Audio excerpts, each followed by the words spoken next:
कहते हैं दुनिया में मन सबसे ज़्यादा शक्तिशाली चीज़ होती है। अगर किसी चीज़ को तुम पूरे मन से चाहो तो तुम उसे हासिल कर सकते हो। ये मैं नहीं कहती, ये सभी महापुरुषों का कहना है। लेकिन अगर ये सत्य है, ये सच है, तो जो हम अपने मन से चाहते हैं वो हमें हासिल क्यों नहीं होता है। भाई, कोई भी इंसान अपने मन में दुख तो नहीं चाहेगा, लेकिन वो रहता तो दुखी है। हर इंसान अपने मन से तो कामयाब होना चाहता है, खूब पैसा कमाना चाहता है, लेकिन फिर भी वह कामयाब नहीं होता। भला ऐसा दुनिया में कौन इंसान होगा जो अपने मन में ये चाहेगा कि मैं नाकामयाब रहूं, मैं पैसा ना कमाऊं। सोचने की बात है। तो इसमें दो चीज़ें सामने निकल कर आती है। या तो वो महापुरुष गलत थे जिन्होंने ये बात बोली है कि मन से चाही हुई चीज़ हासिल हो जाती है, या फिर हम गलत हैं। आज की जो कहानी मैं आपको सुनाने वाली हूँ उसमें आपको एक ऐसा मंत्र मिलेगा जिसे समझने के बाद आपको एक ऐसा मंत्र पता चलेगा जिससे आप ये समझ पाएंगे कि अपने मन से कोई भी चीज़ कैसे करवाई जाती है, मन में किसी भी बात का बीज कैसे बोया जाता है। इस कहानी से आपको अच्छी तरह से समझ में आ जाएगा और इससे आप ये भी समझ पाएंगे कि आकर्षण का नियम यानी लॉ अट्रैक्शन कैसे काम करता है। कहानी छोटी सी है लेकिन बहुत ही गहरी है। इससे पहले कि आप इस कहानी में खो जाएं, इस चैनल को लाइक और सब्सक्राइब करना ना भूलें। तो चलिए कहानी की शुरुआत करते हैं। एक बार की बात है, एक आदमी के जीवन में सिर्फ दुख ही दुख थे। वो जो भी काम करता उस बेचारे का वो काम पूरा ही नहीं होता। घर में आता तो घर में कलेश बना रहता, किसी से कोई मदद मांगता तो कोई उसकी मदद नहीं करता। ऐसा लगता था कि चारों ओर से दुखों का पहाड़ उसी पर टूट पड़ा है। उसे समझ नहीं आ रहा था कि मैं इन दुखों से पार कैसे पाऊं। वो दिन रात यही सोचता रहता कि अपने दुखों से छुटकारा कैसे पाना है। इसी कारण से वो रात में सो नहीं पाता था। उसकी आंखों के नीचे बड़े बड़े काले घेरे बन गए थे, जो इस बात का प्रतीक था कि वो आदमी कितना दुखी है और कितना चिंतित है। कभी कभी तो उसके मन में आत्महत्या करने के विचार आते थे, लेकिन अपने परिवार की चिंता करके वो ये कदम नहीं उठा पाता था। वह इतना दुखी हो गया था कि उसने निर्णय किया कि वह इन दुखों से छुटकारा पाकर रहेगा। उसके लिए चाहे उसे कितनी भी मेहनत करनी पड़े, कुछ भी करना पड़े, चाहे अंगारों पर चलना पड़े, लेकिन इन दुखों से छुटकारा हासिल करके रहेगा। ऐसा ही एक दिन उसने अपने मित्र से पूछा कि मैं अपने जीवन को कैसे सुधारूं। उसके मित्र ने उसे बताया कि तुम किसी बाबा के पास जाओ। बाबाओं के पास ऐसा मंत्र होता है जिससे सारे दुख मिट जाते हैं, जीवन खुशियों से भर जाता है और धन संपदा भी हासिल हो जाती है। तुम किसी ऐसे बाबा को ढूंढो तो बस तुम्हारा काम बन जाएगा। उस आदमी के मन में ये बात पूरी तरह से बैठ गई कि कोई बाबा ही मेरा दुख दूर कर सकता है, और इसलिए उसे किसी भी बाबा के बारे में पता चलता तो वो उस बाबा के पास पहुंच जाता और उस बाबा को अपनी समस्या बताता और उससे उसका समाधान पूछता और कहता कि बाबा, मैं कुछ भी करने के लिए तैयार हूँ, लेकिन मेरी इन समस्याओं से मुझे छुटकारा दिला दीजिए। आप जो कहेंगे मैं वो करूँगा, लेकिन मेरे जीवन को सुधार दीजिए। बाबा उसे कुछ टोने टोटके बता देते थे करने के लिए और बदले में दान दक्षिणा भी ले लेते थे। ये टोना टोटका करने के बाद तुम्हारे घर में सुख शांति बनी रहेगी, बस इस टोटके को पूरी विधि के साथ करना। वो आदमी घर लौटकर पूरी विधि के साथ टोने टोटके करने लगा, लेकिन बहुत टोने टोटके करने के बाद भी उसके जीवन में कुछ बदलाव नहीं आया। इसके विपरीत उसका जीवन और ज़्यादा दुखी हो गया। जो भी बाबा उसे टोना टोटका देता था वह बदले में उसे दान दक्षिणा लेता था, जिससे उसका धन भी धीरे धीरे खत्म हो रहा था। इससे उसके जीवन में दुख और ज़्यादा बढ़ गए। तब उसे लगा कि बाबाओं के पास जाने से तो मेरे जीवन में दुख कम होने की बजाय बढ़ती ही जा रही है, तो मुझे क्या करना चाहिए? बाबाओं के पास जाऊं या ना जाऊं? फिर एक दिन एक आदमी ने उसे बताया कि तुम अपने घर में किसी पंडित को बुलाकर हवन करवा लो। हवन होगा, घर शुद्ध हो जाएगा। कोई भी बुरी ऊर्जा होगी घर में तो वह घर से बाहर चली जाएगी। किसी पंडित को बुलाकर पूरे विधि विधान से मंत्रोच्चारण करवाओ। हवन करवाओ, जिससे घर में सुख शांति आए। उस आदमी के मन में यह बात बैठ गई और उसने एक पंडित को अपने घर पर बुलाकर हवन करवा लिया। हवन अच्छी तरह से संपन्न हुआ। बदले में पंडित ने भी अच्छी दान दक्षिणा ली और उसके बाद वो वहाँ से विदा हो गया। लेकिन कुछ दिनों के बाद उस आदमी को महसूस हुआ कि उसके जीवन में अब भी कोई बदलाव नहीं आया है। अब वो आदमी पूरी तरह से दुखी हो गया और ज़्यादा परेशान हो गया। अब तो उसे लगने लगा था कि मेरे जीवन में दुख कभी खत्म नहीं होंगे, और यही सोच सोचकर उसका बुरा हाल हो गया।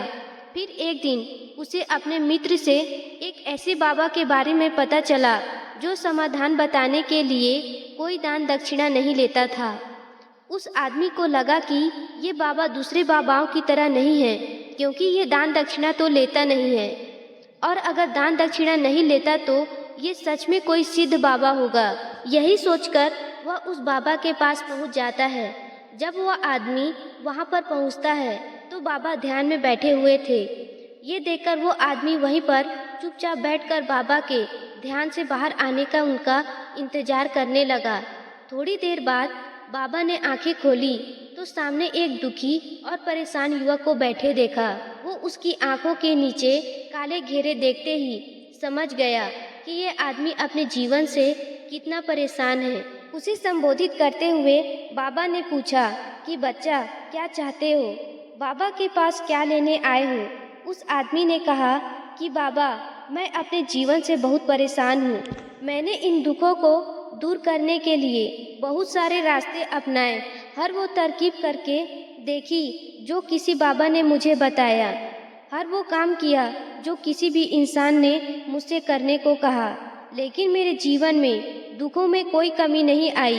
बाबा, इसके विपरीत मेरे जीवन में दुखों में बढ़ोतरी हो गई। मुझे समझ नहीं आ रहा कि मैं क्या करूं।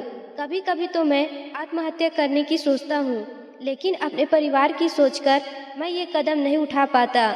मैंने आपके बारे में बहुत सुना है बाबा, और मैं बहुत उम्मीद के साथ आपके पास आया हूँ। कृपया मुझे कोई ऐसा मार्ग बताएं जिससे मुझे अपने दुखों से छुटकारा मिल जाए। मैं अपने दुखों से छुटकारा पाने के लिए कुछ भी करने को तैयार हूँ। आप मुझे कोई भी रास्ता बताएं, चाहे वो रास्ता कितना भी कठिन क्यों न हो, मैं उसको पार करके रहूँगा। बाबा ने महसूस किया कि आदमी तो सच में बहुत परेशान है। बाबा ने उसकी बात सुनकर कहा कि बच्चा, दुखों को दूर करने के लिए मंत्र ऐसे नहीं मिलते। मंत्र पाने के लिए कुछ करना पड़ता है। तुम कुछ कर सकते हो।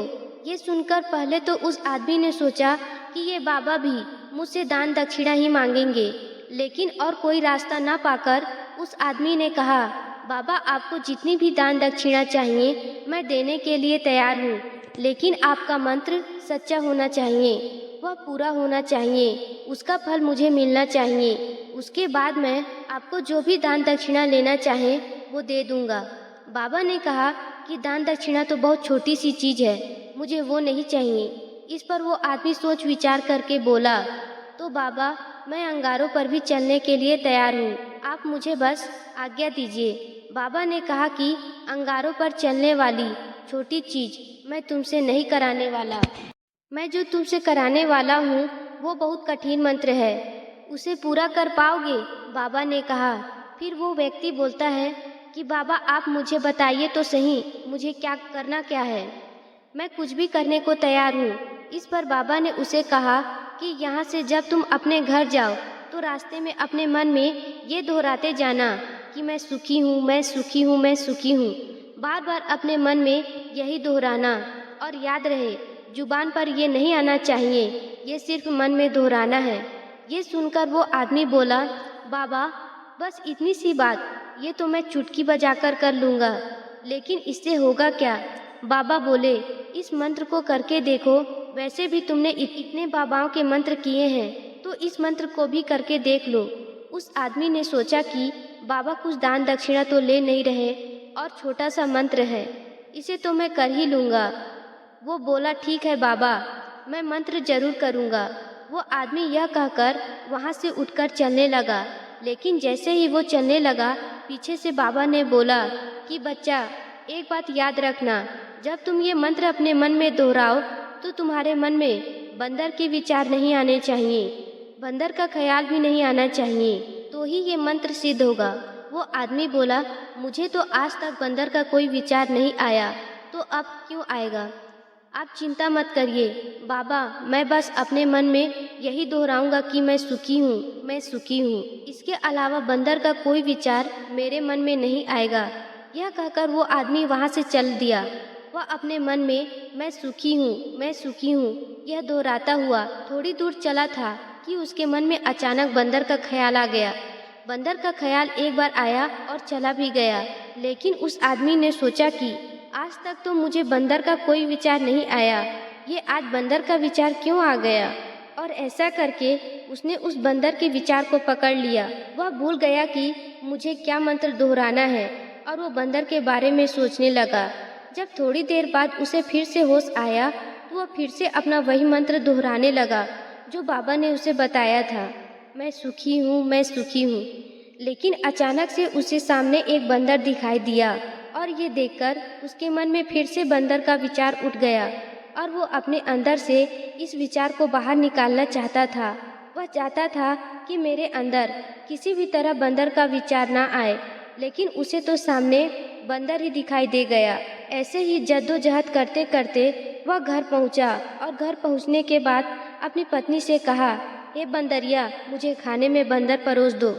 और जब उसे एहसास हुआ कि उसने क्या बोल दिया तो वह अपने बाल नोचने लगा और वह दीवारों में सर्प मारने लगा कि आज तक मुझे बंदर का कोई विचार नहीं आया और आज मुझे ये क्या हो गया है कि मुझे हर जगह बंदर ही बंदर नजर आ रहे हैं। ये कैसी माया है? यही सोच सोचकर वह आदमी रात भर सो नहीं पाया।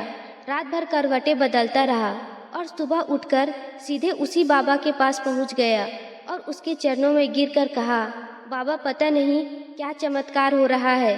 आज तक मुझे बंदर का कोई विचार नहीं आया, लेकिन कल से जब से मुझसे आपने कहा कि बंदर का विचार नहीं आना चाहिए, तब से मुझे हर जगह बंदर ही बंदर नजर आ रहे हैं। उस आदमी ने कहा कि बाबा, मुझे तो आपके पेड़ पर बैठा हुआ बंदर भी केले खाता दिखाई दे रहा है। ये हो क्या रहा है बाबा? यह सुनकर बाबा हंसने लगे। बच्चा, मन का जाल एक ऐसा जाल है जिसे समझ पाना इतना आसान नहीं है। बंदर तो तुम्हारे रास्ते में पहले भी आते थे। जब तुम मेरे पास आए थे तो इन्हीं पेड़ों पर ये बंदर घूम रहे थे, लेकिन तब तुम्हारे ध्यान में ये बंदर नहीं था। तब तुम्हारे ध्यान में सिर्फ अपने दुख थे। इसके बाद बाबा ने उसे बताया कि बच्चा, हम जिस भी चीज़ से दूर भागना चाहते हैं वही चीज़ हमारे मन में बहुत गहरे में प्रविष्ट हो जाती है। वो हमारे अंतर मन में समा जाती है। असल में हम जिस चीज़ से भी छुटकारा पाना चाहते हैं उससे छुटकारा इसलिए पाना चाहते हैं कि वो हमारे साथ बहुत गहरे से जुड़ी हुई है, और हम जितना भी उससे छुटकारा पाना चाहते हैं वो उतनी ही गहरी से हमारे मन में बैठती चली जाती है और आखिरकार वो हमारे अंतर मन में छा जाती है। ऊपर से तो हम चाहते हैं कि सुखी होना, कि मैं सुखी हूँ, मैं सुखी हूँ। हमारे होठ भी यही बोलते रहते हैं, लेकिन हमारे मन में दुख हमारे समाये होते हैं। हमारे विचारों में, हमारे मन में हमें दुख ही दुख दिखाई देते हैं। इसलिए अपनी जुबान से बार बार ये बोलने से कि मैं सुखी हूँ, मैं सुखी हूँ, हम सुखी नहीं होंगे जब तक ये मंत्र हमारे अंतर मन में प्रवेश नहीं होगा। इस पर उस आदमी ने पूछा कि बाबा, लेकिन ये मंत्र हमारे अंतर मन में प्रविष्ट कैसे होगा? ये सुनकर बाबा ने कहा कि बच्चा, अपने दुखों से लड़ना बंद कर दो। जब तक तुम अपने दुखों को दूर करने की सोचते रहोगे तब तक वो दुख तुमसे चिपके रहेंगे, तब तक वो दुख तुम्हारे अंतर मन पर अपना राज जमाए बैठे रहेंगे। और जिस दिन तुम दुखों के बारे में सोचना छोड़ दोगे, उन दुखों से छुटकारा ही नहीं पाना चाहोगे, उसी दिन से तुम्हारी जिंदगी से दुख गायब हो जाएंगे। क्योंकि किसी भी चीज़ से छुटकारा पाने के लिए हमें उस चीज़ के बारे में सोचना पड़ता है, और हम जितना ही उस चीज़ के बारे में सोचते हैं वो उतनी ही गहरी हमारे मन में प्रविष्ट होती चली जाती है। हम अधिकतर समय दुखों के बारे में ही सोचते हैं। हम यही सोचते हैं कि हमारे जीवन में दुख है और हमें इससे छुटकारा पाना है। इसी वजह से बार बार सोचने से वो दुख हमारे अंतर मन में प्रविष्ट हो जाते हैं और हमें एहसास भी नहीं होता। इसलिए अगर तुम दुखों से छुटकारा पाना चाहते हो तो दुखों से छुटकारा पाने के बारे में सोचना छोड़ दो, तुम्हें दुखों से छुटकारा मिल जाएगा। अक्सर आदमी धूम्रपान छोड़ना चाहता है, शराब छोड़ना चाहता है, सुबह अपने आप से ये वादा करता है कि मैं कोई भी गलत काम नहीं करूँगा, लेकिन शाम को जब लौटता है तो नशे में चूर होकर लौटता है। ऐसा क्यों होता है? ये जो हम सोच रहे हैं वो पूरा कर ही नहीं पा रहे। असल में हम उस चीज़ को बहुत ज़्यादा तवज्जो दे रहे हैं, उस चीज़ को बहुत ज़्यादा अहमियत दे रहे हैं। जब भी हम उस चीज़ को छोड़ने के बारे में सोचते हैं तो हम उसके विशेषता और ज़्यादा बढ़ा देते हैं। हमारा मन उस चीज़ के बारे में जितना ज़्यादा सोचेगा, शराब या धूम्रपान छोड़ने के बारे में जितना ज़्यादा सोचेगा, हमारा मन उतना ही उस चीज़ के पीछे ज़्यादा भागेगा। हमें उस चीज़ से लड़ना नहीं है, बल्कि बिना सोचे गुजर जाना है। और अगर इस मंत्र को हम समझ लेते हैं तो हम अपने जीवन में जो भी पाना चाहते हैं उसे अपने अंतर्मन में डाल सकते हैं। और एक बार वो लक्ष्य हमारे अंतर्मन में बैठ जाता है तो फिर सफलता पाने में कोई समस्या नहीं आती, कोई दिक्कत नहीं आती। तो दोस्तों, आपको हमारी ये कहानी कैसी लगी? अगर आपको हमारी ये कहानी अच्छी लगी है और आप ऐसी मोटिवेशनल कहानियाँ सुनना चाहते हैं तो मेरे चैनल रुद्रा मोरल स्टोरी को अभी सब्सक्राइब करके बेल आइकन बटन को दबाकर